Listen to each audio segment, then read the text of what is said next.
ભારતીય ચૂંટણી પંચ દ્વારા જારી કરાયેલા નિવેદન અનુસાર ચૂંટણી પ્રણાલીને સ્વચ્છ બનાવવા માટે રજિસ્ટર્ડ બિનમાન્યતા પ્રાપ્ત રાજકીય પક્ષોને રદ કરવાની કાર્યવાહી સતત ચાલી રહી છે।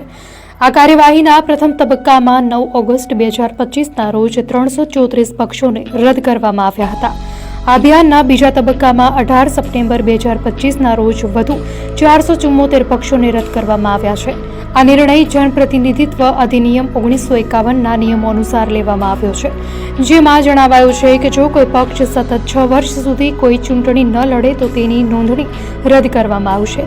આ 474 પક્ષોમાં ઉત્તર પ્રદેશના 121, દિલ્હીના 40, મહારાષ્ટ્રના 44 અને તમિલનાડુના 42 પક્ષોનો સમાવેશ થાય છે।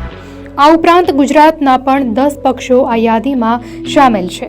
આગામી ત્રીજા તબક્કામાં પંચે 359 અન્ય પક્ષોની ઓળખ કરી છે, જેઓ છેલ્લા 3 વર્ષથી પોતાના વાર્ષિક હિસાબો જમા કરાવી શક્યા નથી।